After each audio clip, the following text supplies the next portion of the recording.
recorded live in Jacksonville, Florida. This is Trivial Warfare. More than just a pub quiz, Trivial Warfare is your gateway to a worldwide trivia community. Join your hosts, Jonathan. We just described Ric Flair as Neanderthal Man and Planet of the Apes. Chris.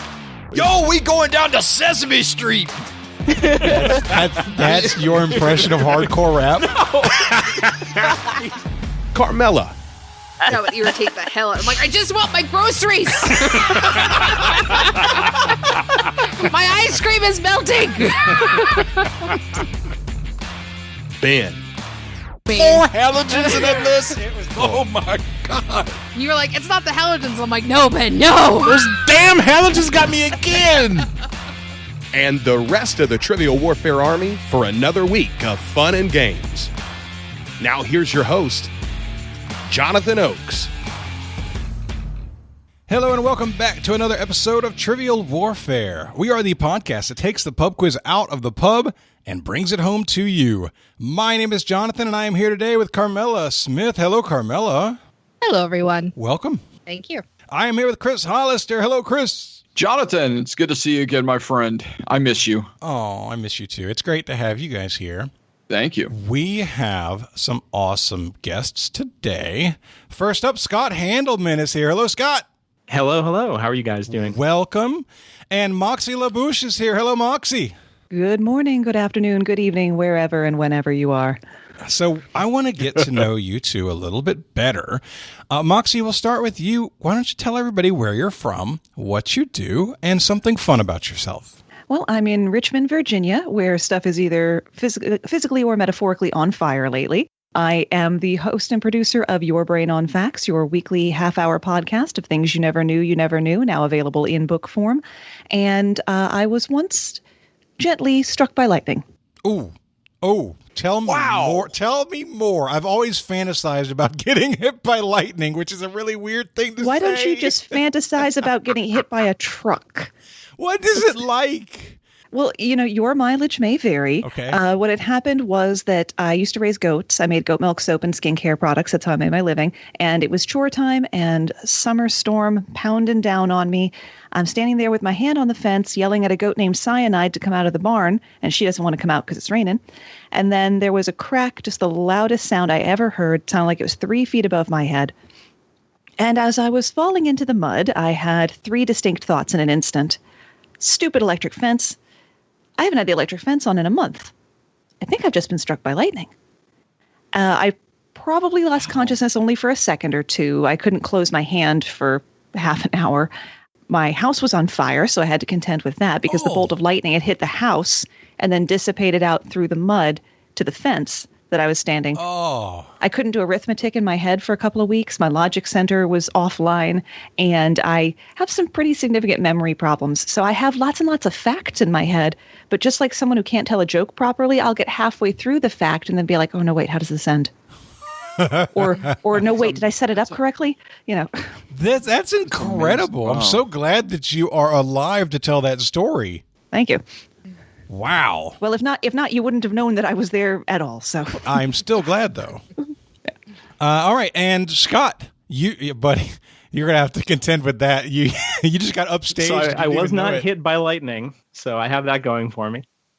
So tell everybody where you're from, what you do, and something fun about yourself. Yeah, so I'm from Lincoln, Nebraska, originally from Connecticut, from Husky to Husker, I like to say. Cute.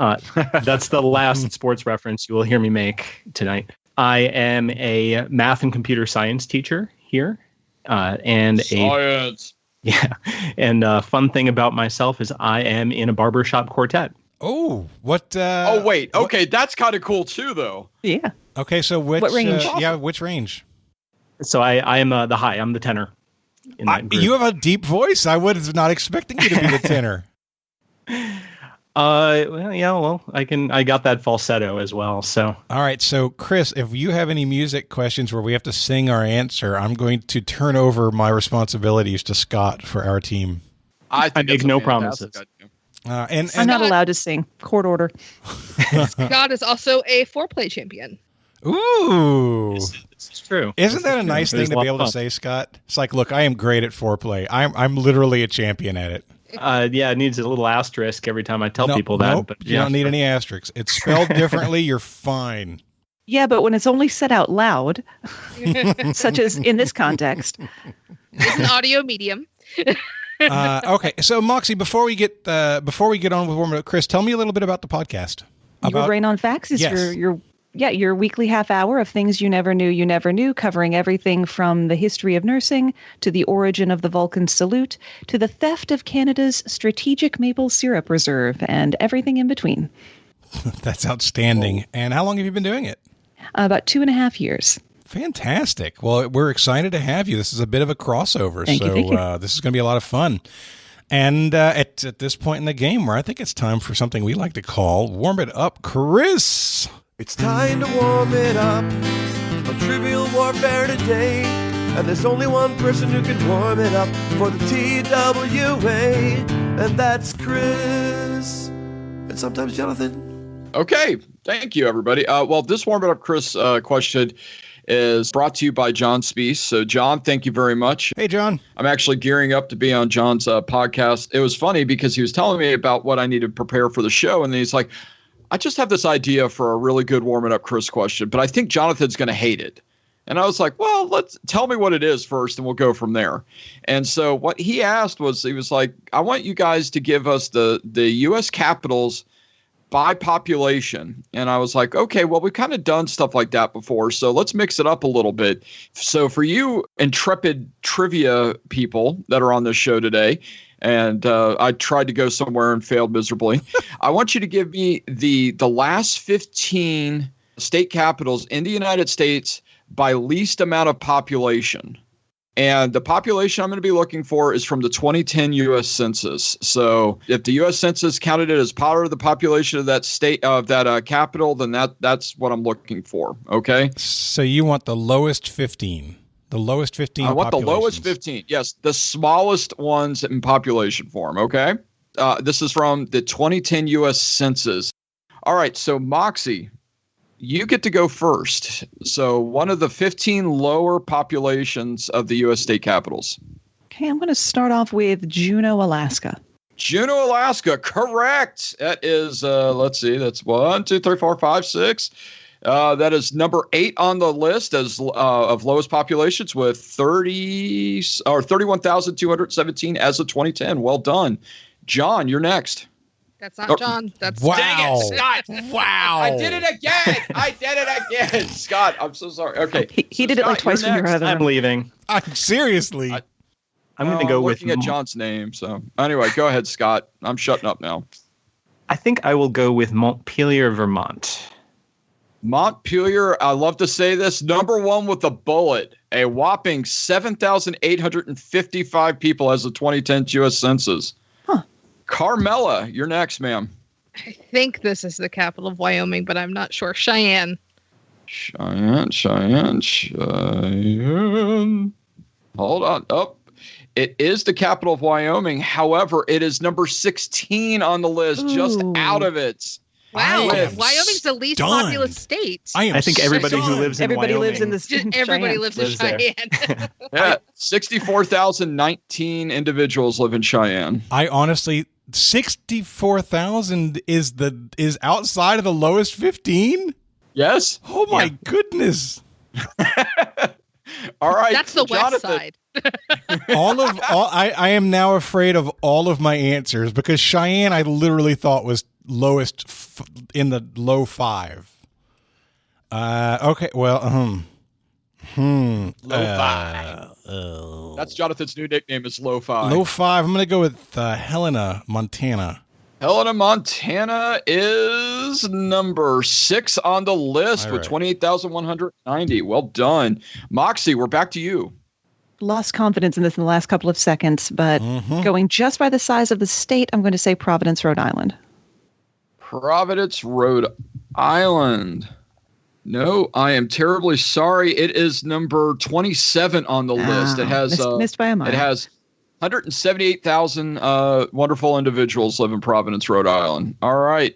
So, Scott, we're back to you, sir. And I said your name right this time. Thank you very much. I appreciate that. Yes, sir. I think I'll stick in the same general area, and I'm going to go with Concord, New Hampshire. Concord, New Hampshire, number 9 on the list with 42,695. Great job. Carmela. Augusta, Maine. Augusta, Maine. I saw it just second. Number 3 on the list, 19,136. Wow. Woohoo. Jonathan. I'm going to go with Bismarck, North Dakota. Number 15 on the list. Well done. You painted the corner, 61,272. All right. So far we've got 1, 2, 3, 4, 5, 6 out of the top 15. So let's do another round and then we'll clean up after that. Moxie, you're next, my friend. Okay, you three went too fast just then. I did not have enough time to think. Boise, Idaho. Boise. Maybe there's more potatoes than people. I love a good potato. And unfortunately, no. No, Boise, Idaho, unfortunately, number 34 on the list with 206,000 people. It was on my list. It was on my short list. Wow. Man. Must be another one where everybody in the state lives right there. That's true. All right, either that Scott, or they put googly eyes on people and counted that for the census. Wait, googly eyes on potatoes. Yeah, no. Googly eyes on people, they should still be counted for the census now that I say that out loud. Probably, yes. All right. So, Scott, you're next, sir. Okay, let's go with Carson City, Nevada. Carson City, Nevada, number 14 on the list, 55,274. Nicely done. All right. I don't think you've missed one yet, have you? I don't think so. Man, all right. Go look at the brain on Scott today. All right, Carmela, you're up. Well, Jonathan went north. I'll cover south. I'll say Pierre, South Dakota. Number 2 on the list, 13,646. Well done. All right, Jonathan. We are out of the comfort zone for me now. I'm gonna guess Baton Rouge. Baton Rouge, Louisiana. I'm sorry, Jonathan. I'm having to scroll down. Still scrolling down. Number 35 on the list. 229,493. Who knew? All right, so you guys got half of the 15. Do you want to do one more round, Jonathan? Do you feel like you have one more round? All right, we're going to do one more round. So just to let you know, you guys have number 1 on the list, Montpelier. Number 2 on the list, Pierre. Number 3 on the list, Augusta, Maine. You then go down and you have number 6 on the list, Helena, Montana. 7, Juneau, Alaska. 9, Concord, New Hampshire. And then 14 and 15, Carson City and Bismarck. Moxie, what do you got for me? A real sense that I don't know which major city is the state capital. That's what I've got. Because a lot of the state capitals that have been said, I didn't even know because it's not like your most famous city from that state. That having been said, I forgot the one I was about to say. Crap. I'm going to go with Charleston, West Virginia. Hey, number 13 on the list with 51,400 people. It was literally the next one I was going to go with. Then I appreciate quit reading Jonathan's paper. Even I'm not reading his paper. I'm not reading his paper. I'm reading his mind. You're in for it now. It's messy in here. Let me tell you. You could get a woman in twice a week. He would probably like that. Actually, that's not bad. All right, Scott, you're next, sir.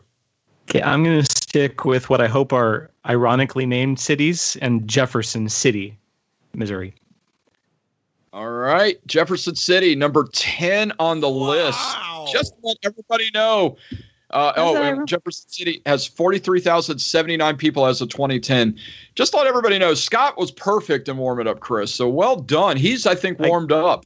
I think I need to quit while I'm ahead. I'll see you guys. I think you need to change to being a geography teacher. You've clearly got this on lock. He sure does. All right, Carmela, you're next, my friend. Oh God, I don't know. Now we're getting to the part where I'm like, do I know any other state capitals other than like Florida and Texas and stuff like that? What's clear is in the Florida state capital, but it's mostly people coming in and out because of all the colleges there. Oh, I didn't even think about that one. That's a pretty good one. Oh, no, let's try it. Let's try Tallahassee. Tallahassee, unfortunately, is not in the 15. Let me tell you where it's at. It is number 28 on the list with 181,376 individuals. But what about when school is small. out of session? If they're not on the census, they're not being counted, mister. All right, you Jonathan. got Florida State there. You got TCC there. You got Florida A&M there. Right. So for the last one here, I've been debating between Santa Fe and Dover, and then Des Moines is up there in Iowa, kind of being interesting. And go with Dover. I wouldn't go with Des Moines. You know what? I'm getting this really pressing feeling in my heart all of a sudden that I should go with Dover, Delaware. All right. As my Dover, guess. Delaware, number 5 on the list, yes. 26,047. Nice job, Jonathan. Why don't you go ahead and reveal them to us, Chris? Okay, I'm so sorry. Can I check one of mine before he does the reveal? Sure. Because I actually just had a good logical thought. Frankfort, Kentucky. That's number 4 on the list, Yeah. Moxie. Nice job. Where was this a minute ago? And you know what? I just thought of 25,527. And I just thought of Albany, New York. Albany, New York. No, that's not on the top or bottom 15. That is number 20. That's number 20 or 19 on the list with 97,856. So we have Annapolis, Maryland, 38,394 as your number 8.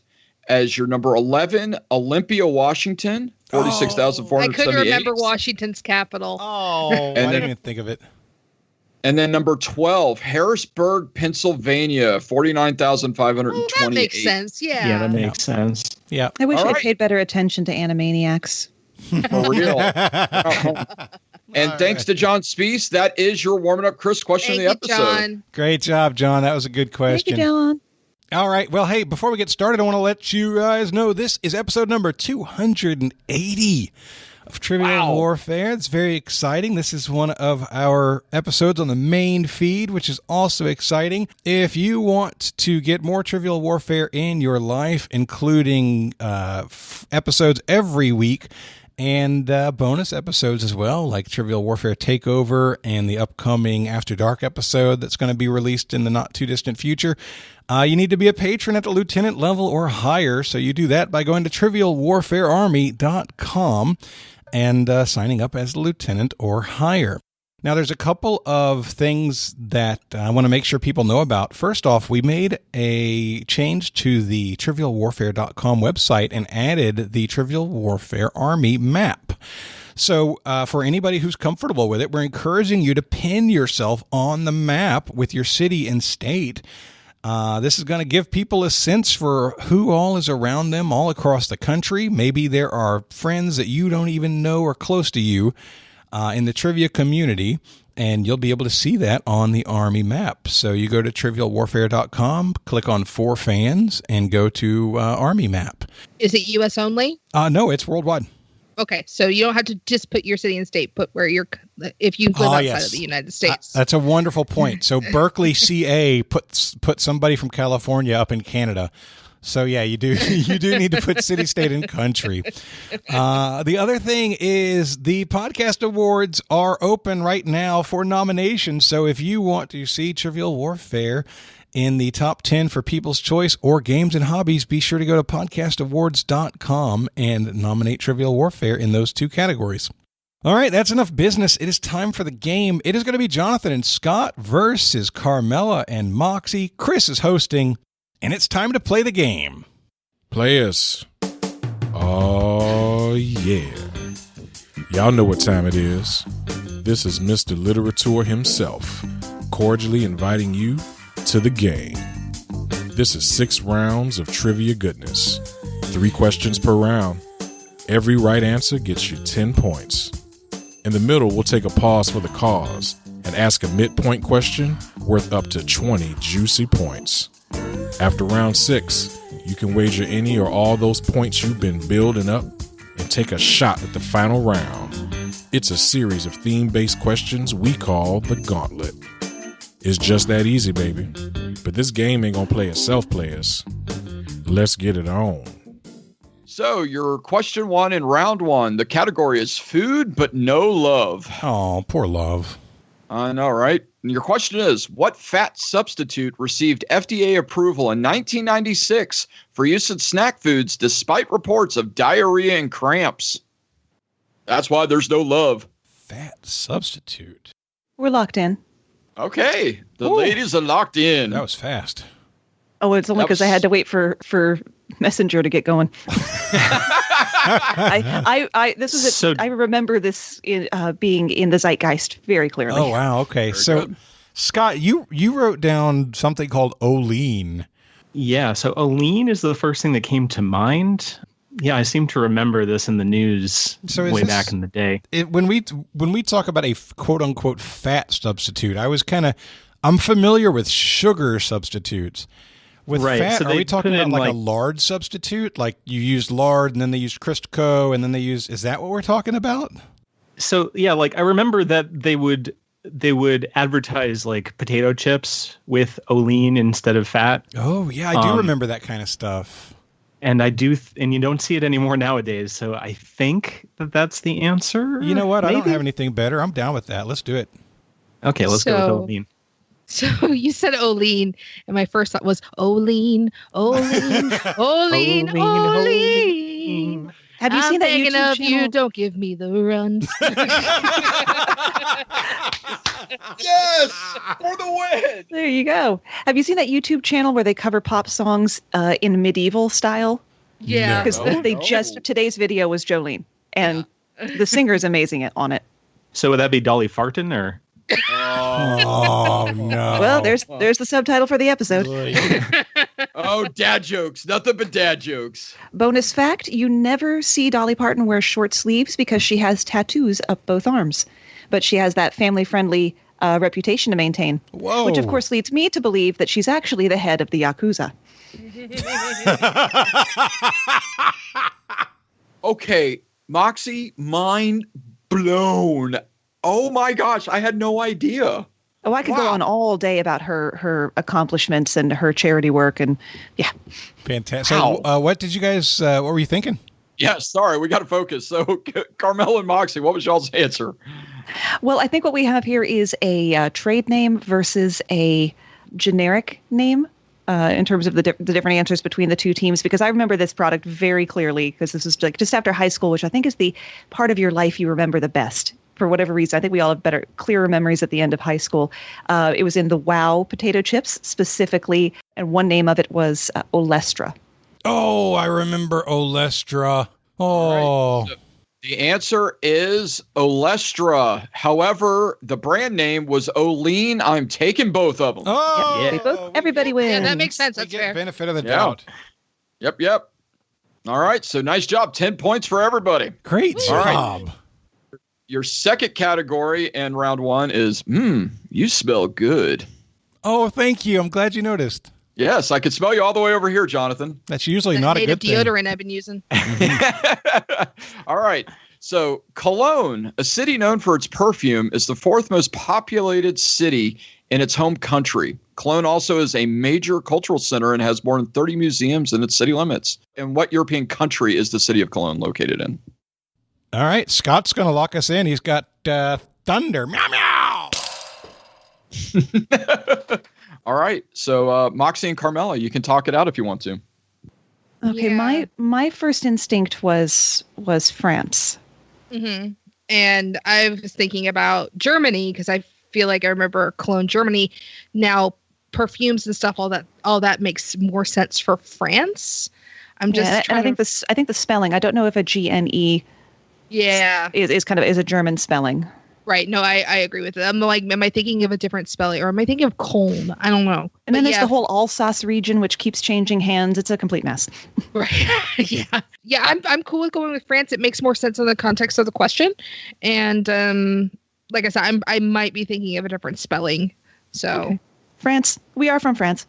They are from France. Okay. And Scott and Jonathan. So my first instinct was France as well, but Scott had thunder here. So Scott, what were you thinking?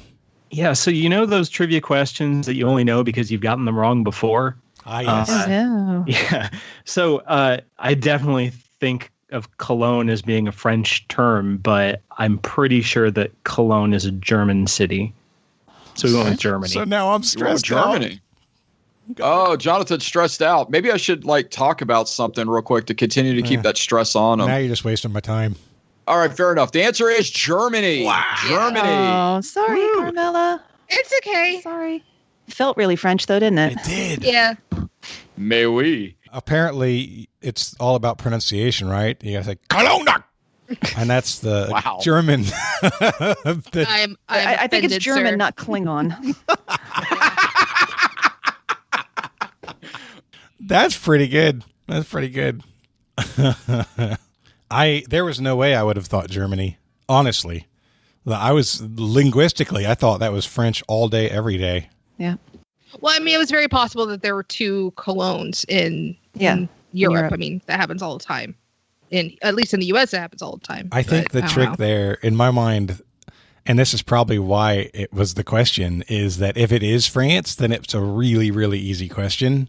Unless we're meant to think it's the easy question. You never know with Chris. He's a wild card. He is a wild card. It's like on QI, you know?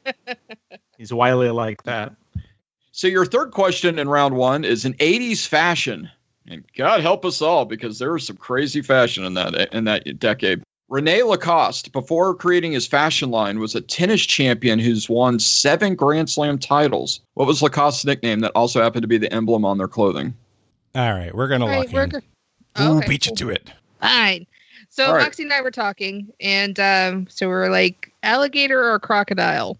It's one of the two, because that's what's on the shirt. But I feel it's more crocodile looking, so we're going to go with crocodile. And all right. And Scott, Jonathan. I was pretty sure it's an alligator, so we went the alligator. That was my first thought, too. Okay, so we got alligator versus crocodile, and the answer is crocodile. Oh, man. Okay, that's not what we said. I forgot which one we said for a second there. Nope. So, and luckily with that third question, Carmela and Moxie, 20 points. Jonathan and Scott, 20 points after round one. We got a good, fun game. What do you mean, luckily? Are you rooting for them? Maybe. I don't know. I always root against you, Jonathan. You know this. Oh, yeah, that's right. Forgot. Why do I have to be taken down with him, though? Come on. You're on his team. Luck of the draw. That's right. So your round two, question one, the category is, I want to dance with somebody. And your question is, what sensual dance is the result of influences from African, Native American, and European culture? This was a social dance that origins began back in the 1880s in the lower class districts of Buenos Aires and Montevideo. Can I just be a prat and say it's Montevideo? No, that's fine. I knew I was gonna mispronounce it, to be honest with you. So, can you say it to me one more time, Moxie? Just Montevideo. Montevideo. Yeah, it's just that the video part of it is so the E is a long A, and that's the stressed syllable. I don't know if you heard, but we're locked in. Oh, cool. Thank you, Carmela. Okay. All right. So Scott, I think it's going to be a ballroom dance. I know lambada is sensual. I get it. But there's plenty of sensual ballroom dances, too. And I don't feel like... Honestly, lambada feels like it's just people rubbing their bodies together.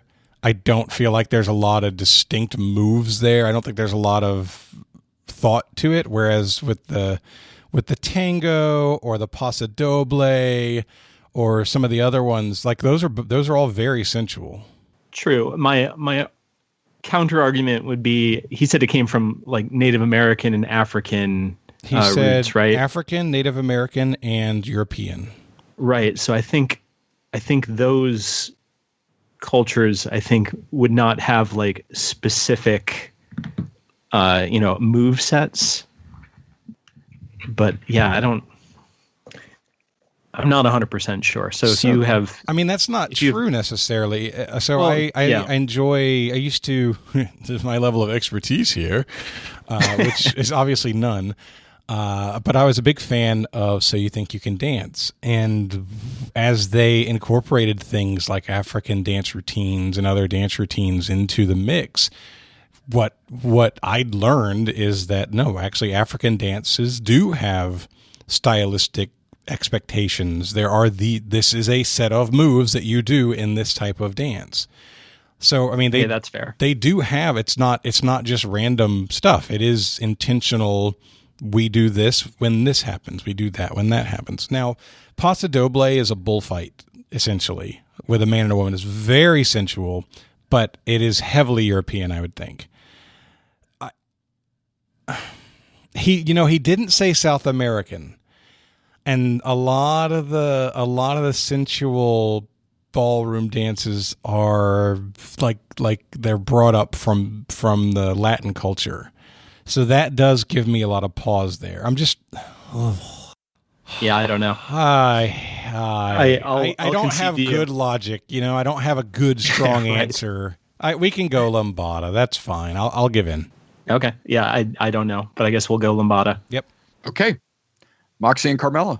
Yeah, lambada was my first thought from the inclusion of the word sensual. And then I got to thinking, remember how scandalous Dirty Dancing was when it came out, and how what a total non-issue that movie would be if they put it out today. But less Peace Ways and Baby. I'm kind of leaning a bit more toward Gomez and Morticia. And I feel like the tango could have come from those influences and been sufficiently sensual. So we're saying tango. All right, very good. And the answer is the tango. Yeah. Sorry, Jonathan. You know what? I gave in. And bonus fact, when the waltz first premiered, it was considered to be too sexually explicit and scandalous. Hey. The waltz. Wow. I mean, there's such a rhythm free to time. it. All right. Wow. So your second question in round 2, your category is, I think I'm going to be sick. And the question is, what is the commonly used term for decompression sickness? A problem that arises from underwater diving compression, flying in an unpressurized aircraft at an altitude, or an extravehicular activity in space. We are locked in. Okay. Okay. Yeah, so we got it pretty quickly as well. I think it's called the bends, right? It's the bends. All right. And Carmela and Moxie. You said the same thing. The bends. The bends. All right. And your answer is the bends. Very good. Do not get it. Everybody wins. I keep hearing it's terrible, so don't do it. Just stay away. Your blood essentially boils. Yeah. Ooh. It's not good. Yep. It's the nitrogen coming out of solution all at once. Yeah. Ugh. Okay. Well, your third question in round 2, the category is because I'm a lawyer. Lawyer. And the question is, the ironically named Loving versus Virginia was a landmark ruling for the Supreme Court in 1967 when the highest court in the land overturned what action, saying it was unconstitutional? We're locked in. So Loving versus Virginia was the ban on interracial marriage, correct? Is it interracial or is it gay marriage? So Loving versus Virginia, there was a movie starring Ruth Negga called Loving. Mm-hmm. And she was a black woman who was trying to marry a white man. Okay. So I'm pretty sure it's interracial marriage. Okay. Chris, could you repeat the question so we know exactly what type of answer you're looking for? Absolutely.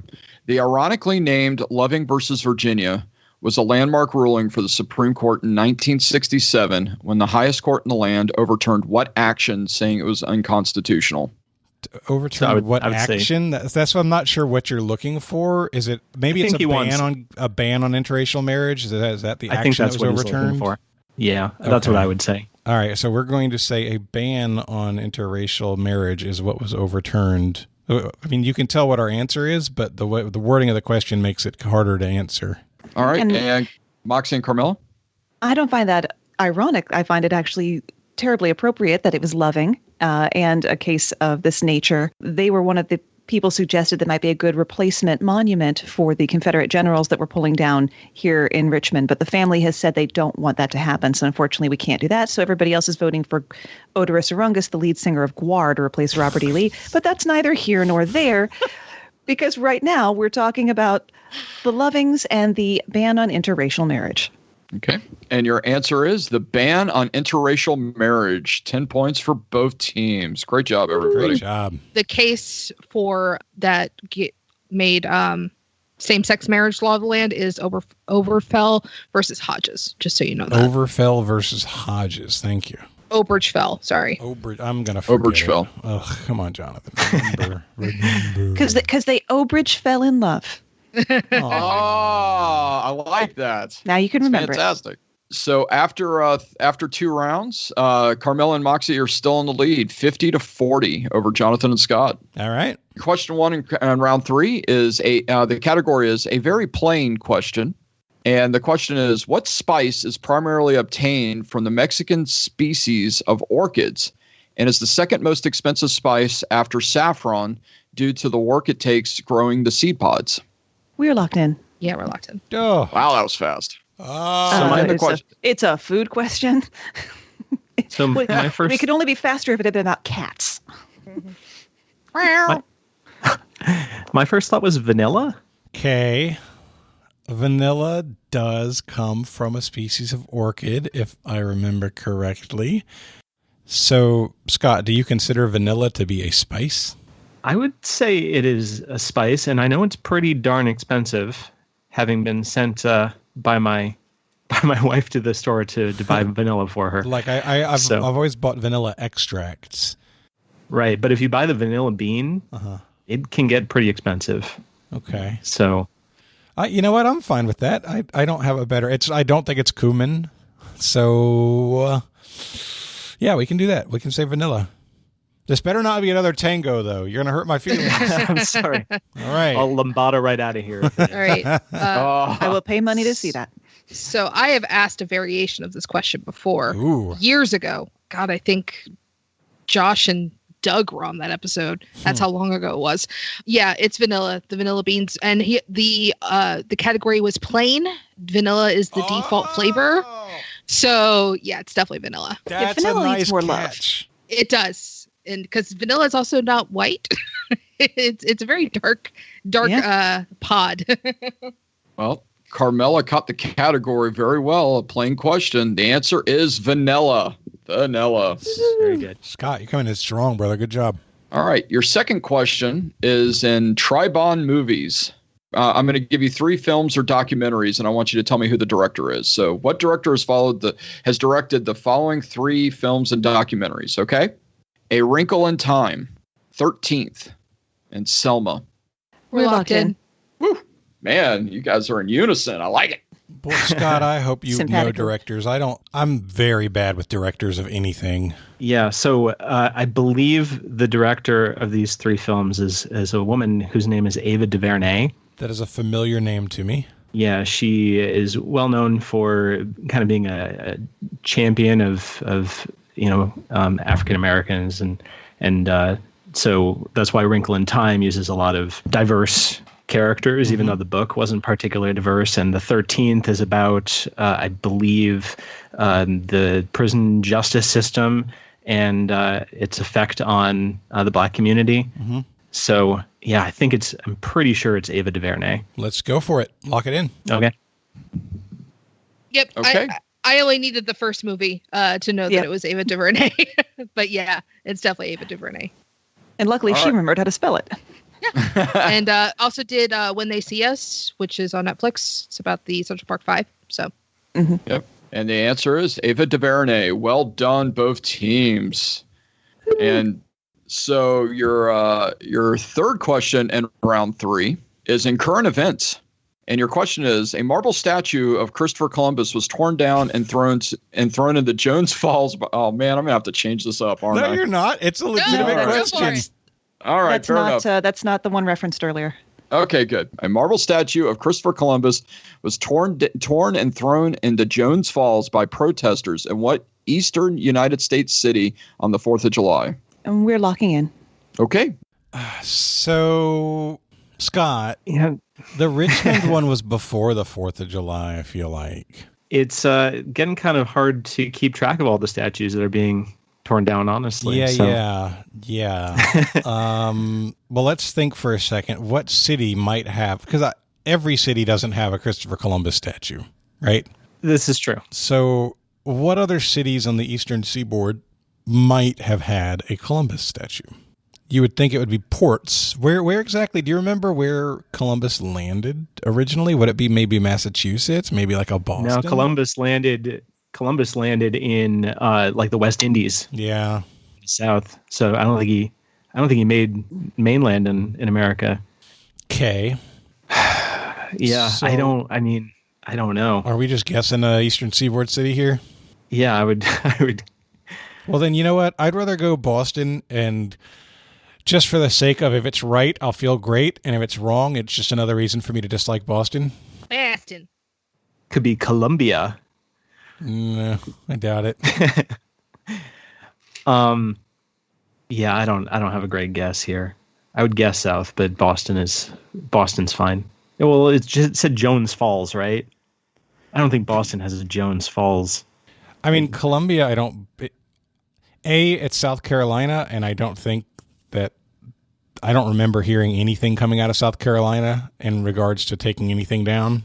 That doesn't sound like the South Carolina I know. Right. And I'm not sure if Columbia is coastal. Charleston is coastal. Yeah. We could say Charleston. I'd be fine with that. What's making you think it's southern? I don't know. I don't have thunder on this one. I think it's more likely to be northern, honestly. Okay. So are you okay with guessing Boston, or is there another? Yeah, I don't have a better We don't have answer. an answer. Okay. So we'll go Boston. Okay. They went with Boston. Moxie and Carmela. We also felt drawn to a B city, but this one a little further south than that, one of my favorite places to perform and just to visit, Baltimore. Okay. And your answer is Baltimore, Maryland. Strong. Yay! Strong. Good job. Because I think that was the one where, according to news reports, the cops just stood there and watched. Yep. They just correct. let the kids have their fun. Mm-hmm. And have you been to Jones Falls before? If Moxie? it's part of the Inner Harbor, yes. Otherwise, no further questions at this time. Understood. Yes, ma'am. Okay, very good. I know where my venues are, and the one restaurant I like to go to, and nothing else. Fair enough. So going into the midpoint question, Carmela and Moxie are in the lead, 80 points to Jonathan and Scott's 60. So your midpoint question, your category is in words. And special thanks to Joe Schwenk, SCHWENK. Thank you, Joe. Joe, thank you very much for this question. I appreciate it. And so I have a list of contronyms, CONTRONYMS. I think I said that right. You did. But I have a list of contronyms, also known as autoantonyms or Janus words, which are words that are their own opposite, like dust, meaning to add fine particles, dusting of snow, and to remove fine particles, dusting the furniture. So for 5 points each, I'm going to give you the definition, and I want you to give me the contronym or that word for that definition. Okay? And are you giving us both definitions? Yes, I'm giving you both definitions. Okay, let's do it. All right, so here's the first one. Number 1, to just meet minimum expectations or to be considerably better than average. Number 2, an advantage, like in golf, or a disadvantage. 3, to support or to hinder or delay. And then 4, to borrow or to lend out. And are these answers all one word, or are they phrases? Well, no, they're all they're all one word except for one that has 2 words in it, but they're not phrases. Okay. All right. I got that. I'm going to kick myself feeling. Spend a lot of time with that feeling. Every day that ends in a Y for me. Pretty much you. If what I'm about to say is offsides, do tell me. Would you say that the one is a hyphenate? Oh, the 2 word one? No, it's not a hyphen. Not a hyphenate. Okay. Well, there's room for debate when it comes to hyphenates. Okay. All right, we're going to lock in. Okay, we're locked in. So number 1 is the hard one for us. We've been going back and forth. First, we can't decide if is it going to be a verb or an adjective, because it's kind of presented as though it should be a verb. Yeah. So kind of leaning toward things like pass and like achieve. Yeah, I like achieve better than pass, because pass doesn't fit as well with the second definition. Yeah. So, and if you're achieving, then you are doing better than the average. at least the way that I've always heard the word used. But 2, 3, and 4, I think we're pretty much set on. Handicap, hold up, and rent. I think we're good on those. So do you want to go achieve for the first one? Yeah, I've got nothing else right. I can really defend. Achieve, handicap, hold up, and rent. Okay. So we were in the same space. We had handicap, hold up, and rent for 2, 3, and 4. On number 1, we had a similar conversation, and we went the adjective way. I was pushing for the word good. I got a little hung up on subpar. Yeah, because subpar can be something bad and good if you're playing golf. But yeah, with good, you can say, "Oh, you met the requirements. You're good." You can also say, "You're good. You were better than average." Yeah, it's all in the inflection. Yep. Yeah, I agree. He's probably looking for a verb, but I couldn't think of anything. So we went good. Well, you guys are 2, 3, and 4. It's handicap, hold up, and rent. And for number 1, the word is fine. Fine. Ah, that's a better word for all of it. Moxie said fine, and I said it didn't feel right. It didn't feel 100% right to me either, because it felt like it should have, like, one of the definitions offered should have been a citation. Yeah, but that doesn't fit the opposite. That's not the contronym version of it. Yeah. Yeah, and no, good. it felt like it should have been a verb. So that's where my one-track mind. Sorry about that. And we chose the wrong verb. Nothing to defend. Or we chose the wrong adjective. Oh, well. All right. Well, we tried something different on that one. We're moving on. So after the midpoint, the lead is still the same. Moxie and Carmela, 95. Scott and Jonathan, 75. Hey, everybody. This is Jonathan. Before we get on to the second half, I have a couple of announcements. The first announcement is that the Everyday Q&A Trivia Calendar for 2021 pre-order is now open. Just go to triviacalendar.net to reserve your copy. This was very popular last year. We did this in partnership with Katie Sikelski and the Inkling. We ran out last year. We sold out completely. We want to make sure that everybody who wants a calendar gets a calendar. So go to triviacalendar.net today and pre-order your copy so we make sure that we know exactly how many to order. I do expect that we will sell out again this year. Don't forget, there is a 20% discount on calendars if you buy more than one. So one calendar costs $25, but 2 calendars only cost $40, and it's only $20 per calendar after that. The other announcement that I want to let you guys know about is that the Trivial Warfare Army map is open for you to pin yourselves. It will let you see where other warheads live, and it will let other warheads see where you live.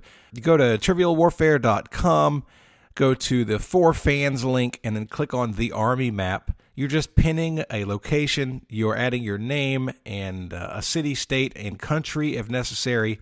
And you can add a picture, but you don't have to. You can also add a note. Like if you're open for people to find you and invite you to games in the area, then you can put that in a memo and people will be able to see that when they scroll over you in your area. This is just a great way to get to know who's around you and for us to get a better picture of all the people across the country and across the world that are listening to Trivial Warfare. There are 245 people pinned right now, and I hope that you are going to be next. All right, that's it. Let's go ahead and get started with the second half of today's game. And here we go with round 4, question 1. And yes, if you know my shows, you know this. It's time for Chris to absolutely destroy a hit. Many thanks to Scott Barber for this. And so here we go. I want you to name the title of this 1983 number 1 hit. This song hit number 1 in 10 different countries. So, Jonathan, is it okay to call this a mega hit? I don't know. I don't know the song yet. All right, fair enough. Anyway, I'm just messing with you, man. How many weeks was it at number 1? It was on. It was multiple weeks. I can't say for each of the countries, but in the United States, it was multiple weeks. Yeah, maybe it's a mega hit. Maybe it's not. Well, let Jonathan make that determination after this question's over with. Here is the words, and of course, I'm going to sing it, and then I will tell you what the words are. Okay? Here we go. Well, my friends, the time has come to raise the roof and have some fun. Throw away the work to be done. Let the music play on. Everybody sing, everybody dance, lose yourself in wild romance. And that's your words. So let me give it to you now. The first line is, well, my friends, the time has come. The second line, to raise the roof and have some fun. Throw away the work to be done. Let the music play on. We're locked in. Mm-hmm. Oh, wow. Okay. Oh, yeah. Give me the rest of there is more words. Yep. Everybody sing. Everybody dance. And then the final line is lose yourself in wild romance. Oh, this sounds, it's starting to hit me now. This might be All Night Long, Scott. He said, let the music play on. And in my head, I'm hearing, play on, play on, play on. Everybody sing, everybody dance. Lose yourself in. Ga-da-da. Yeah, it's not. Fiesta, forever. It's that song. All Night Long. It's All Night Long by Lionel Richie. All night long. Yeah. All night. Okay. Yeah, I'm fine with that. All right. We're going All Night Long. Okay. Moxie and Carmela. Everyone all together? All night long. All night. All right. And your answer is Lionel Richie's All Night Long. Well done. How many weeks was it number one in the U.S., Chris? Let me follow up on that for you. I don't have it up. It's the joke about mega hit to Chris or to Ben. Anything that he loves is a mega hit. To me, a mega hit means you were number one for weeks and weeks. You dominated us a month or two. Let the music play on. Well, actually, the dictionary definition of mega hit says, "Oh, wait, it's not there." So, yeah, I don't know. According to Merriam-Webster. Let me check my Oxford English Dictionary on that one. It's sold over 8 million units in Sweden. All right. But you had to assemble them yourself. And it came with a side of meatballs. Oh, that was amazing. That 5. was amazing. 5 weeks. 5 weeks. Okay. Yeah, it's borderline. 1 week on the Hot 100. Borderline. Anyway. Donna song. So well done, everybody. Oh, nice. Okay, so your number 2 question in round 4 is in movies. And the question is, Hattie Mcdaniel was the first black actress to win an Academy Award for Best Supporting Actress in 1940. What movie did she win that role? Did she win the Academy Award in? We are locked in. We can that one if you know it.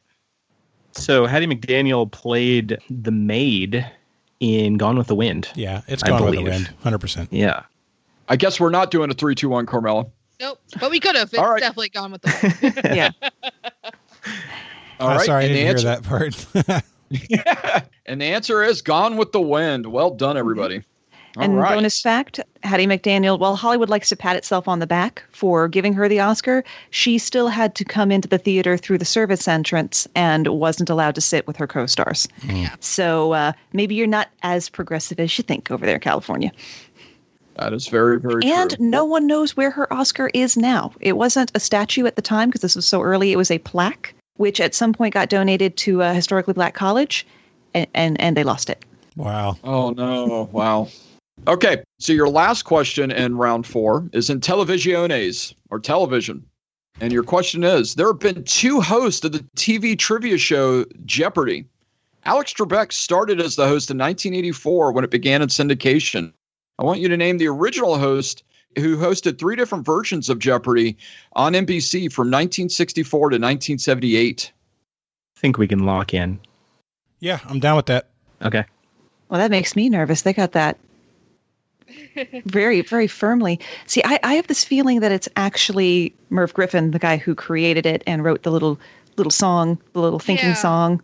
That makes sense because I couldn't remember who if it was Merv that did it or if it was somebody else, but that totally makes sense that it would be him. I'm cool with that. I'm cool with going with Merv Griffin. Yeah, Merv Griffin's going to be our answer. All right. Okay, yeah, so we're pretty sure that the guy who hosted before Alex Trebek was named Art Fleming. Oh, yeah. Yeah, that's the right answer. And the answer is Art Fleming. Yeah. Art I don't know Fleming. him. Yep. All Taking right. up some ground. So Jonathan and Scott, you're right. Made up a little ground here. So after 4 rounds, 115 to 105, Carmela and Moxie still in the lead. Good tight game. Jeopardy producers, please don't hold that against me when you relook at my audition file. That's right. Give Carmela a call. She's exactly But who you need on. notice how magnanimous she is in defeat. That's just the sort of attitude you'll want on the show. Exactly. Oh, I like it. Like it. It's all in the All right. marketing. Your round 5, question 1 category is more Trivial Warfare math. And so thanks again to Patrick and Maria Martin for this one. The last time I hosted a show, we did Trivial Warfare math. And here's some more. So I'm going to give you 3 things that are all numbers, and I want you to total them up to give me a sum of them, okay? So the first one is I want the number of Horcruxes in Harry Potter plus the number of ways to leave your lover plus the number of congressmen in the U.S. House of Representatives. So once again, the number of Horcruxes in Harry Potter plus the number of ways to leave your lover plus the number of congressmen in the U.S. House of Representatives. And these are 3 things that we've all asked on the show in the past. And I want the sum of those 3 numbers. No, I don't want Hercules. I want Horcruxes, you stupid spell check.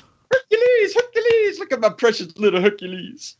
All right. We're locked in. Well, Scott, we both say 50 ways to leave. Yeah. 50 ways to leave your lover. And I think it's 435 for Congress. So I'm thinking of Nate Silver's website, which is 536.com, right? Mm-hmm. And I think 536 is the number of electoral votes, right? Sure, okay.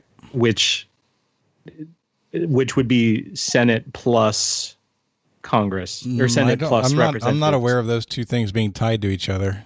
Are the number of representatives tied to the number of electoral votes? Because I didn't have that impression. I mean, either way, it's Congress people would be Senate plus House of Representatives. So he said right? the House, specifically the House. I'm Did he say the House?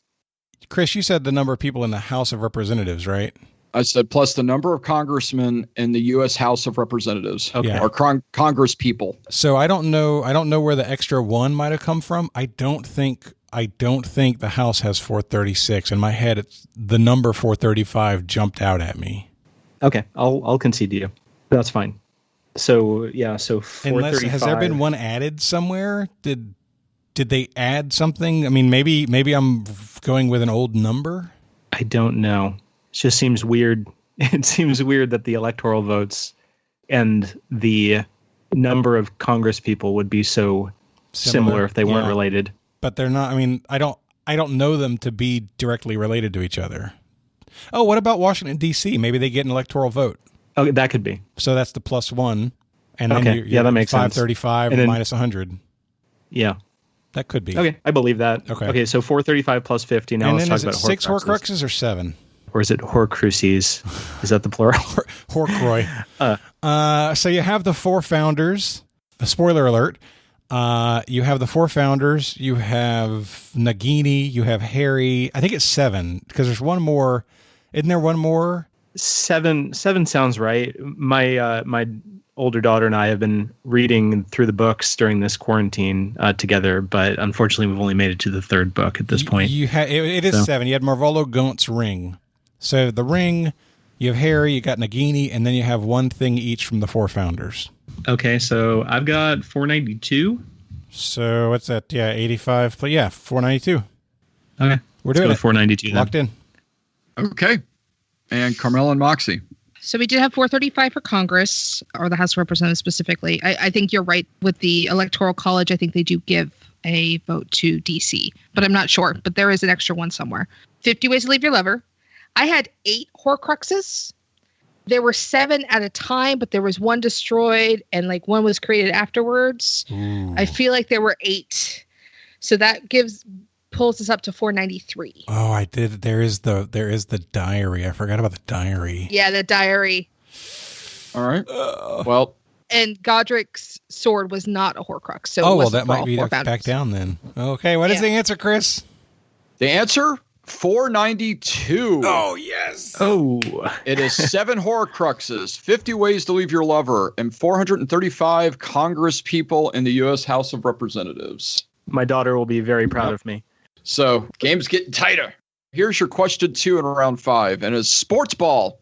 As of the 2019-2020 season, who is the current commissioner of the National Basketball Association, or the NBA? His stint as commissioner began on February 1st, 2014. That's exactly what I was thinking, Moxie. Like the literal exact words. Yes, I'm not sure if we can render that as an answer, though, not without altering the tags on the show. So we're locked in. Well, it gets beeped. All right. So Scott, Jonathan are locked in. So Carmela and Moxie, you could say whatever you want. Well, we've arrived at if I know. Is that French? Yeah, I don't know. Yeah, Mr. If I Know. I thought this was a family-friendly show. I'm out of here. It depends on the family. Never claimed that. Depends on the show. You could say literally any name and I won't argue. Yeah. We're going to throw in a Lucky Johnson. Got one of those up under my bed. Hi-yo! All right. Is that your answer? That's what we got. Yep. All right. It's funny that, Scott, you mentioned the website 436 earlier because 536. Yeah, 536. Sorry, because I believe the correct answer's last name is also Silver. So we went with Silver. And his name is David Silver. David Silver. I was no help there. Thank you, Jonathan. All right. And your final question in round 5 is in literature. Literature. In 2019, what celebrated Black author of Giovanni's Room and Go Tell It on a Mountain was one of the inaugural 50 American pioneers, trailblazers, and heroes inducted on the National LGBTQ Wall of Honor within the Stonewall National Monument in New York City. And this was due to their activism of race, sexual orientation, and class distinction in America. And Carmela and Moxie are locked in. Fairly quickly, I might add. It's because I read them. That always helps. I don't know if I have anything here. I'm not familiar. Go Tell It on a Mountain to me is I'm aware of the song. I profess a great level of ignorance on this topic, and I don't have a good guess. Yeah, I don't have a good guess either. I don't think it's Morrison. I've heard of the titles of quite a few of her books. Yeah, it doesn't sound like Morrison to me. But I don't have a better answer unless you want to go Johnson. Yeah, we can go Johnson. Anything else I can think of, I'm pretty sure is not the right answer. So let's hope that Marsha P. was also a writer. We're going to lock in with Johnson. Okay. Moxie and Carmela. You know how I feel about my Lord and Savior, Marsha P. Johnson. But no, I've read these. And actually, if you listen to the recent Pride episode, I do talk about this person. It's James Baldwin. James Baldwin. Yeah, he was right there on the show. Yep. that I could have guessed that. I know he could have guessed it. Yeah, absolutely, James Baldwin. And the answer is James Baldwin. Good job. James Baldwin. All right. Man, I tell you what, this show is going great. Question through 5 rounds, 125. All right. All tied up, going into round 6. And if you, again, one of my little intricacies, this is the Rob Warman round. So thank you, Rob Warman. You mean Rob Warman? And just to let you all know, this is actually going to be the last time we have a Rob Warman round. Rob and I discussed it, and I will be sprinkling questions from him from here on out throughout the show, but this will be the last time I have a Rob Warman round. So thank you, Rob, again, for all the amazing questions. We love you, Rob. Well, I'm glad I got in when I did. Exactly. All right, so your first question, Rob Warman round, the category is That's America's Ass. Okay. And the question is, I love that category name. It just makes me chuckle. Springsteen's Born in the USA had an iconic album cover featuring a rear view of Bruce in blue jeans. What was sticking out of Bruce's right back pocket? Okay. It's a red handkerchief, Scott. I was going to say it was an action figure of Chris Evans by the title. It's definitely a red handkerchief. Okay, I believe you. All right, we're locked in. Ladies? It is a red bandana. Yeah. I've seen this album cover a lot. In case you guys don't know, my partner Waco is a huge Springsteen fan, so I've seen a lot of Springsteen stuff over the years. But yeah, red bandana. Interesting stuff here, because it's in fact not a bandana. It is in fact not a handkerchief. It's a red baseball cap. Is that what that is? Yeah, it's a red baseball cap. I never liked Springsteen anyway. What was it? Album title again? Born in the Born in the USA. USA. Yeah, because Rob actually talks about that in the meat of his email. It's like, I thought it was a handkerchief. It is in fact a baseball cap. It is a baseball cap. You know what we got here? What we have here, fellas? This is the Mandela Effect. This is the Mandela Effect. Yeah. We all pictured I've it wrong. seen this man's ass so many times. I feel like it has been changed. I feel a red paisley handkerchief is what I see in my mind's eye. Wow. It's not that album covers are Bear never is in the other changed, pocket. You know, Is I it mean, right? because Paul McCartney's cigarette is airbrushed out of his hand for reissues of Abbey Road in the last couple of decades, but nope. According to Google Image, it's always been this ratty red hat that totally looks like a handkerchief, though. So one of the suggested things when you look up Born in the USA album cover, one of the things that suggests you search afterwards is bandana after that, and then the top thing says Mandela Effect. Yeah. Great. So the next question to Rob Warman round is, that's an impressive Lestat. And the question is, Australian James Harrison is often known as the man with the golden arm because of what weekly activity?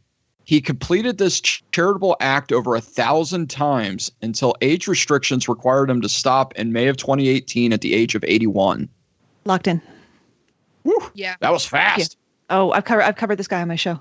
Very cool. Man with the golden arm. I think it's in the book too. Australia. Could it be cricket? Was he a cricket bowler, Scott? Any idea there?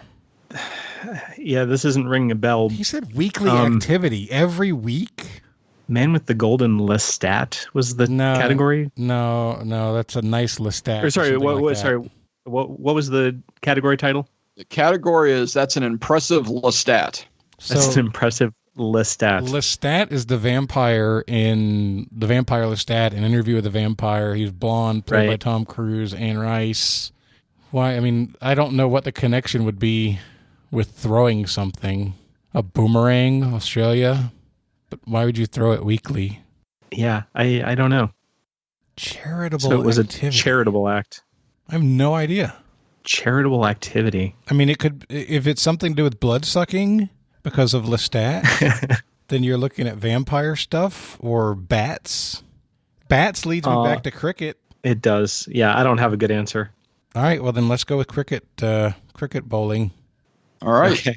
All right. Moxie and Carmela. Moxie's very I know. excited about it. Yeah, and Moxie I'm knows gonna let you give the answer. It's all about James Harrison, who over almost 1,200 times donated blood because his blood contains a component that was used to treat rhesus disease and saved literally millions of babies in Australia, Oceania, and throughout the world. He continued to donate long past the normal age cutoff. They made him stop when he was like in his early 80s because he wanted to keep donating. But they're like, we do appreciate you, but morally at this point, we have to stop you. That's incredible. Yeah, you got stuck on the sports part Sure of did. Golden Arm. Sure did. Yeah. Let's All right. start for the blood. Yeah. Yep. And the answer is donating blood plasma, but I will take donating blood. Yeah, correct. for So Great job. Good job, Moxie. So your final question before we go into the gauntlet, the category is in science. Science. And Rob's question for you is, aside from man, what is the only animal known to hunt blue whales? We're going to lock in. So, Scott, for me, it's not a given. I said giant squid because I know that sperm whales dive deep, and they eat squid.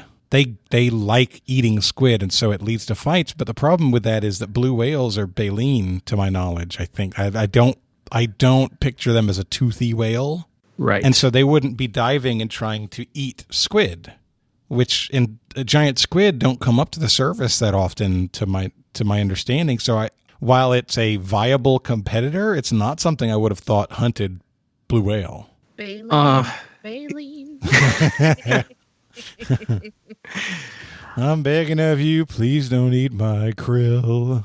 I certainly don't know this as a trivia question. So the other things I had were walrus or orca or something like that. I kind of like orca. Great white sharks don't hunt in packs, but orcas do. And a group of orca could reasonably take down a blue whale. Right. I could see that. That's literally, I mean, I don't think it's sharks unless it's like one of those groups of 1,000 hammerheads, but I don't think it is. It's a whole tool set. Yeah, right. I think orcas might be the best answer. Okay. Yeah, I'm fine with that if you want to go with that. All right, we'll go with orcas. Okay. Moxie and Carmela. And well, we were thinking, what is carnivorous? What hunts in a group? And then I remembered this particular animal. We have its nickname backwards. We call them killer whales, but their name was originally whale killer. Ooh. We are also going orca. That's a cool fact. And the answer is whale killer or orcas. Well done, everybody. Very good. Very good. The pandas of the sea. Under the sea. All right. Really cool. So going into the Gauntlet, a fantastic game's going on, everybody. I hope you're enjoying it. 145 for Carmela and Moxie to 135 for Jonathan and Scott. And your Gauntlet is courtesy of Scott Barber. So thank you very much, Scott. And the category name is the Dog Days of Trivia. All right. Our wager's locked in. Cool. All right. We're locked in. Excellent. In your Dog Days of Trivia, here's your first question. According to NationalGeographic.com, the naming of the days of late summer as dog days originated with the Greeks and Romans and was reserved for what star appeared to rise just before the sun? We're locked in. Groovy. All right. We're going to lock in. Your second question, Dog Days Are Over was a song originally released in 2008 that eventually reached the top 25 on Billboard's Hot 100 charts and number 1 on the U.S. adult alternative charts for what band? We can We're lock locked in. Whoa, super quick. Fabulous. Everybody's locked in. So we'll go to the final question in the Gauntlet.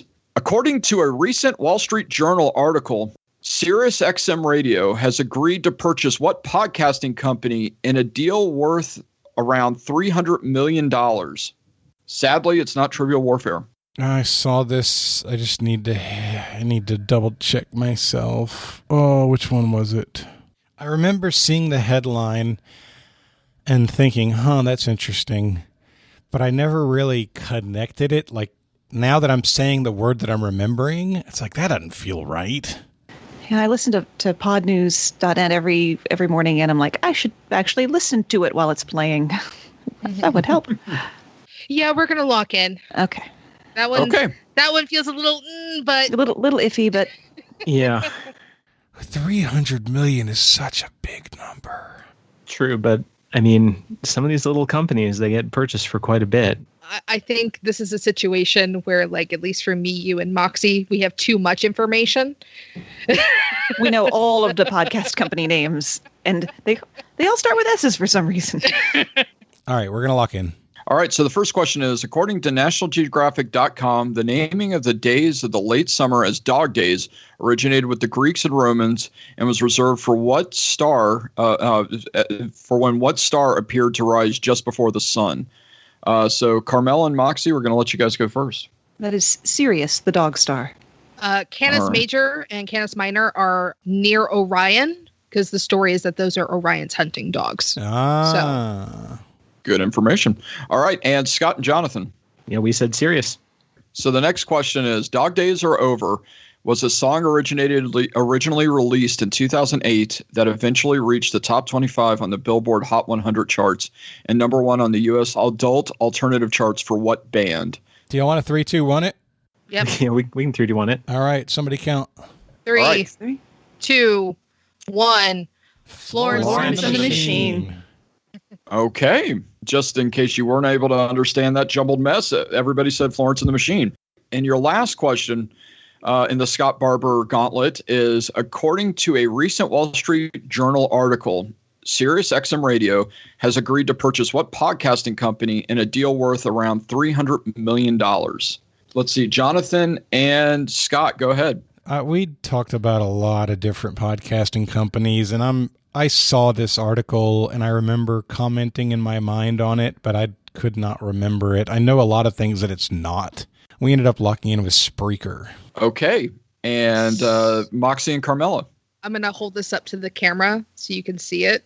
We can't see That it. is it's very blurry. It's out of focus. It's completely unseeable. But our answer is actually a scrunchie that I have that's been holding up my hair this entire podcast. Why are scrunchies coming back? Someone get those Visco girls out of here. But we too had to decide between a couple of different companies, and hopefully we've got the win all sewn up by guessing Stitcher. Yep. Oh, no! I'm literally I'm feeling better about my answer now because Jonathan is having a conniption. Oh, wow. I love it when Jonathan freaks out, but let's find out if he has a reason to freak out. Thank you, Okay. Stitcher Scrunchie. Damn it. Well, we'll have to hold on for a second. Jonathan, are you good? Can I finish up? Keep going. All right.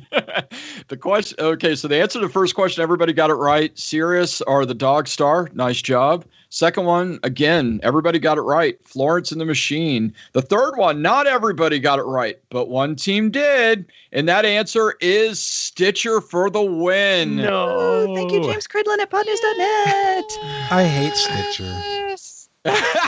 We all hate Stitcher. I hate Stitcher, because they'll insert ads in your stuff without you agreeing to it. They'll decrease the audio quality of your files. Yeah, they compress you. I don't like Stitcher at all. I don't even put all of our shows on it.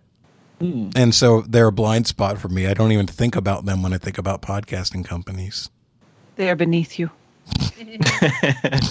So, while it's a moot point, we do need to get our final scores. So, Jonathan and Scott, what was y'all's bet? We knew that if they wanted to lock us out, they could. So we didn't try and max it out. We bet 22. 22 points to finish up with 113. Carmela and Moxie, what did you guys end up with? I thought Jonathan was going to go big because it's been such a tight game, so we went for the lockout. We bet 126. Oh, if you'd have missed it, we would have won. Spendas. And with a final score of 271 to 113, Moxie and Carmela are your winners. Good game. Good game, everybody. Good Great game. job. Strong game. All Yes. right. Thank Well, you before we wrap up, we like to give everybody a chance to promote a cause or talk about something that they care about. Moxie, we will start with you. Well, going on today, there is actually a live stream happening to benefit a fellow podcaster whose husband passed away suddenly, but he left $70,000 in medical bills. So if you go over to my Twitter at BrainOnFactsPod, I will pin the link to it. So even if it's over, please still contribute because Tawny has $70,000 worth of medical bills and no husband. So an hour's wage would be a big help. Yeah. And you guys remember to check out Moxie's work over at the Brain on Facts podcast as well. All right, Scott, your turn. So, as a computer science teacher, I think I have to say, learn to code. Teach your kids to code. It's a lot of fun. It's a good thing that you can do with your children. There are great resources out there for free, especially at code.org.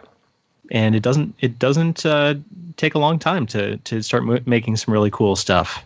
So that's a good thing to do now that we're kind of stuck inside with our children all the time. All right, very cool. Very cool. Congratulations on your win, Moxie and Carmela. Great job, Scott. I'm sorry it fell down to me at the end. Well, you know what, though? You know what? Even if we'd have got it right, we wouldn't have won. They had us beat. They had us beat. It's true. Damn Stitcher. Hey, they're good at holding my hair up. I will say that. I feel like I need stitches after this game. That's going to wrap us up. So for Moxie, for Scott, for Carmela, and for Chris, my name is Jonathan, and this has been another episode of Trivial Warfare, where it's not just trivia, it's war. Bye, everybody. Take care, everybody. Bye. Thanks for listening to Trivial Warfare. Be sure to check out the revamped TrivialWarfare.com as your one-stop shop to submit questions, join the community, and get access to over 150 archived episodes. Warm It Up was written and performed by Matthew Stevens. This episode was edited and produced by me, Joel Sharpton. For help with your podcast, visit ProPodcastingServices.com.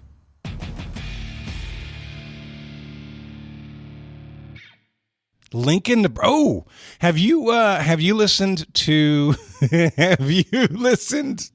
Takeover episode intro yet? I have and am extremely offended. Oh, wow. It made me laugh so hard because I had nothing to do with it. Nick is legitimately producing that whole show. I'm just doing a Passover to Lincoln, make Nebraska sure it is a sounds wonderful good. city, I'll have you know. Have you ever met Nikki? It's a large city. We don't all know each other. But yes, I do know Nikki. Thanks.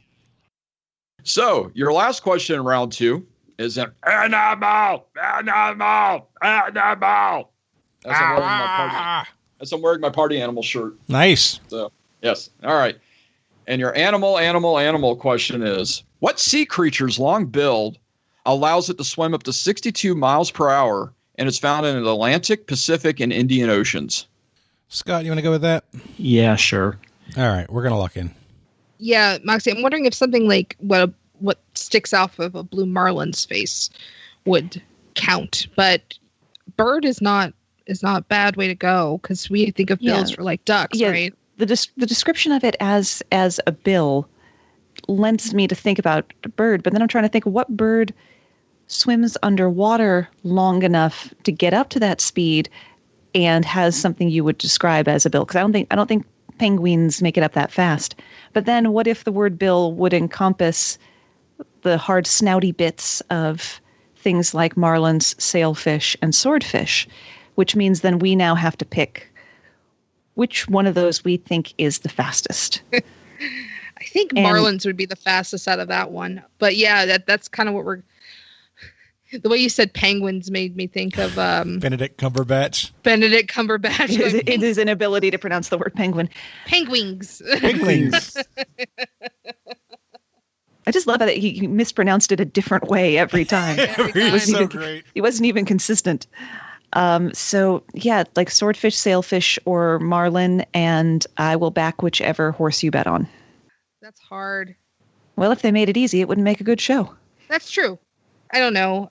And because I don't know, I don't want to spend a ton of time on it. Do you want to just go with the blue marlin? Because blue marlins are really fast. Yeah, I have no preference between the three, so we'll go blue marlin. All right. That's what we got. So when I was growing up, we used the generic term swordfish for any fish that had a long, pointy snout, right? And as I got older, I learned that the sport fishing community is big on marlins, which swim very fast and are challenging to catch. And so we locked in with marlins. Okay. And I might have to do a little research, but the answer that I have is swordfish. Swordfish. Now, I guess the question is a swordfish and a marlin the same? Is a swordfish a generic term, or is it a specific fish? Yeah, that's the question. I think a swordfish is a specific fish. I thought I'm just double checking real quick just to make. Though my technically, mind there's no such thing as a fish. I'm as far from the ocean as one can be, so don't ask me. Yeah. Swordfish, also known as broadbills, are large, highly migratory predatory fish. That does not look like a marlin at all. That is a distinct animal. Scientific name, Ziphius gladius. Ooh, that's gladius is the Greek sword. There you go. At least we learned something. Okay, now here's some interesting stuff here. Swordfish can be easily recognized by their elongated sword-like bill, purple hue, and cylindrical body. There are 12 different species of billfish, such as marlin, sailfish, spearfish, and lastly, swordfish. So the larger category is a billfish, fish that has a bill, and swordfish is a smaller subset within that, or actually a specific species within that. Today I learned that thing that sticks off the front of a marlin's face is called a bill. Me too. We're just dropping knowledge bombs left, right, and center here today.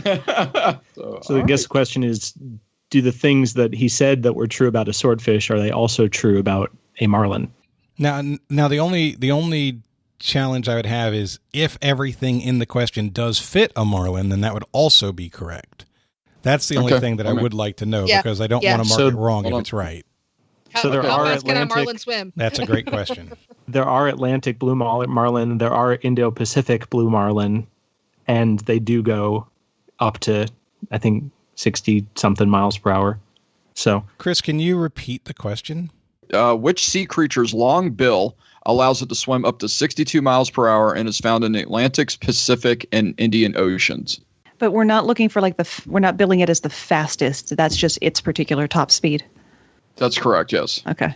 And Marlin are in all three oceans. You know what? Those are different Marlin. Maybe though. this one is a little muddled after all. So Marlin, the Atlantic blue Marlin is a specific fish. The black Marlin is a specific fish, and the Indo-Pacific blue Marlin is a specific fish. They all have distinct species names. I'm sorry, guys. I did not think that this was going to be such a... So Marlin's going to be wrong because blue Marlin is only in the Atlantic, and Marlin is not specific enough. Actually, it is messy, isn't it? Yeah, I think we might have set some aside. But we learned a lot of things along the way. See, Moxie, you're awesome. I like them.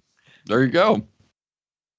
Number 1, a statement of contrition for an action or a defiance of one.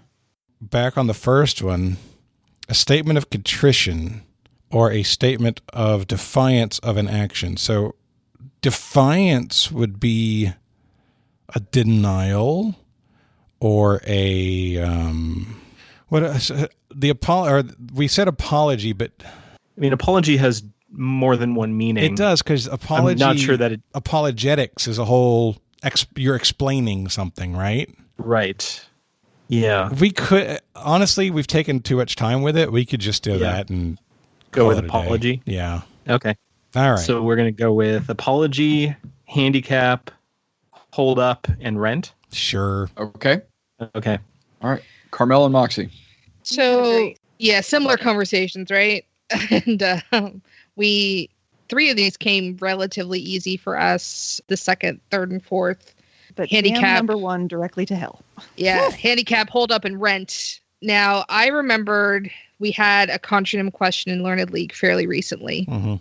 And it was sanguine. And I know sanguine's got a ton of different definitions. It's got a ton of apologies. But we couldn't think of anything else. So we said sanguine for the first one. How bloodthirsty of you. I know. I know it means bloodthirsty. Maybe there's some defiance in there too. All right. So your answers are for number 1, apology. Yes. Ooh. Number 2, handicap. Number 3, hold up. And number 4, rent. Oh, wow. Very good. Apology, Rent. So how does apology apology as work for defiance? Denial of, Yeah. If you're an apologetic of something, you've never heard that before. You've never heard of an apologetic. I've heard of apologetic, but I've never heard of that as a defiance. So how is it a defiance? It's because you're going up against. Well, hold on. Let me go back to the definition real quick, and I will. If there's an example sentence, I'd love it. Yeah. Yeah. That's where we were getting stuck too. Is I've heard it as you're using it to educate people as apologetics. Okay, the second definition, and according to Merriam-Webster, is something that is said or written to defend something that other people criticize, a defense. This book, it is an apology for capitalism, is their example. Chris, the word you used in the question was defiance. Yeah, you said defiance every single time, not defense. Yeah. You said defiance. Sorry, bro. That means something different. Totally different thing. We would have gotten it really quickly if it had said defense. Okay. Do you want to just go for 3 available points on that one? Well, hold on. So an apology is a Socratic defiance. What does that mean? Apparently. I don't know. Look, if you've got to whip out Socrates, I think we're having to go too deep into it. I don't want to back into it like that either. I think it's just an honest mistake. Unless there is something else, Chris, that defends or that makes it be clearly true. No. No, it's funny because I read it and I was like, okay, we're good. And I don't know. Do you have another one? Oh, he sent me literally 30 of them. Why don't you pick another word and we can put it in as if you'll read the list all together originally, and then we'll answer it as if it was there the whole time. We'll do it in editing to make it sound right. So, Chris, if you can reread the list of words again, not a problem. And then we'll do a full reaction to the number 1.